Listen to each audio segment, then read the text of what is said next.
फटाक 30 सेकंड में खबरें डाउनलोड कीजिए तक ऐप, लिंक डिस्क्रिप्शन में।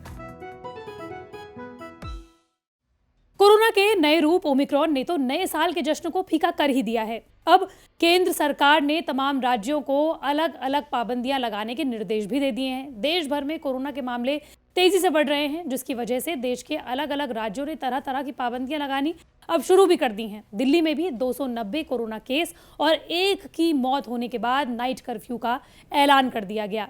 दरअसल दिल्ली में इस वक्त कोरोना की संक्रमण दर 0.55% हो गई है, यानी कि 1000 लोगों में 55 लोग संक्रमित हो रहे हैं। और यही वजह है कि राज्य की सरकार ने साफ कर दिया है कि अगर कोरोना के केसेस यूं ही बढ़ते रहे तो Delhi graded response action plan को लागू कर दिया जाएगा, जिसमें और भी पाबंदियां लगा दी जाएंगी। तो क्या यही लॉकडाउन की शुरुआत है? चलिए बताते हैं आपको इसी वीडियो में। नमस्कार, मैं हूं आपके साथ श्रेया बहुगुणा और आप देख रहे हैं न्यूज तक। दिल्ली विकास प्राधिकरण यानी कि DDMA जुलाई में ही ग्रैब लागू करने की मंजूरी दे चुका है, जिसके तहत दिल्ली में जैसे जैसे कोरोना संक्रमण बढ़ेगा वैसे वैसे पाबंदियां भी बढ़ने लगेंगी। एक्शन प्लान को 4 कलर कोड में बांट दिया गया है, यानी कि 4 लेवल बनाए गए हैं।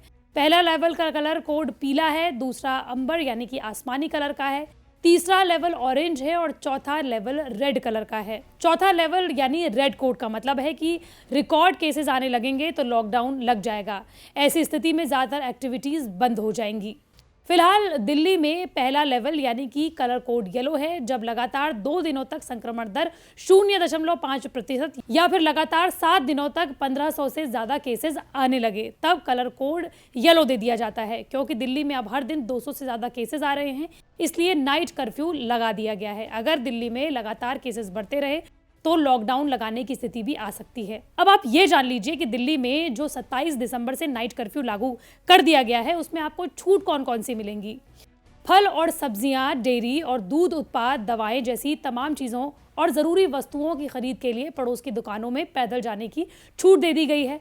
हवाई अड्डों या फिर रेलवे स्टेशन या फिर ISBT आने जाने के लिए टिकट दिखाने पर आपको यात्रा करने की इजाजत दे दी जाएगी।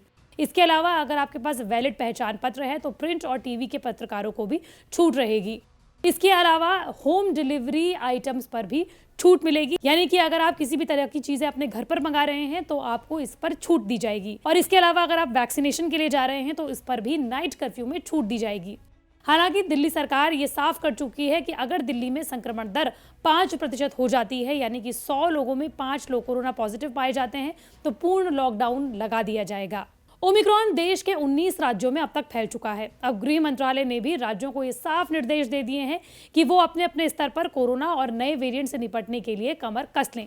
इसमें केंद्र की तरफ से ये भी लिखा गया है कि राज्य त्योहारी सीजन को देखते हुए अपने स्तर पर प्रतिबंधों का फैसला ले सकते हैं, यानी कि अगर राज्यों को ये लगता है कि त्योहारी सीजन पर लॉकडाउन लगा देना चाहिए तो वो ऐसा कर सकते हैं। इसके अलावा UK और फ्रांस में कोरोना हाहाकार मचा रहा है और ऐसे देशों में लॉकडाउन पूर्ण तरह से लग चुका है। और इसी कोरोना के हाहाकार को देखते हुए 27 दिसंबर को गृह मंत्रालय ने राज्यों को एक चिट्ठी लिखी है, जिसमें लिखा है कि सभी राज्य उचित कदम उठाएं और सतर्कता बनाए रखें। इसी के अलावा राज्य सरकारों को लोगों तक सही जानकारी पहुंचाने के लिए कहा गया है। गृह मंत्रालय ने यह भी कहा है कि त्योहारों के दौरान भीड़ पर रोकथाम के लिए पाबंदियां लगाने पर भी राज्य विचार करे। आपको बता दें कि पहले क्रिसमस और अब नया साल और उसके आने वाले दिनों में मकर संक्रांति आएगी और उसके बाद होली आएगी। और जैसे जैसे त्योहारी सीजन आगे बढ़ते जाएंगे, ओमिक्रॉन को लेकर लगातार चिंताएं भी बढ़ती जा रही हैं। पिछले कुछ दिनों में बाजारों और मॉल्स की कई ऐसी तस्वीरें आई हैं जो कि डराने वाली हैं। ऐसी जगहों पर भीड़ कोरोना के नए वेरिएंट के कहर को न्योता देने वाली साबित हो सकती हैं।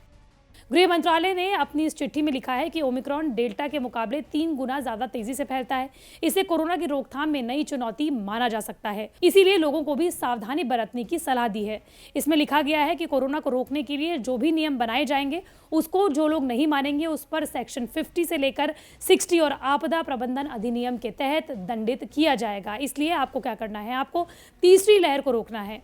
ऐसे में अब आशंकाएं और तेज हो गई हैं कि लॉकडाउन शायद फिर से नए साल में आ सकता है। इसलिए आपको क्या करना है, अगर आपको लॉकडाउन को रोकना है तो आपको फेस मास्क जरूर लगाए रखना है, आपको सोशल डिस्टेंसिंग का पालन करना है, अपने हाथों को बार बार धुलते रहना है और वैक्सीन जरूर लगानी है। मंडे टू फ्राइडे में इसी तरह के वीडियो आप तक लाती रहूंगी। अगर आप भी किसी टॉपिक के बारे में जानना चाहते हैं तो कमेंट बॉक्स पर जरूर बताएं।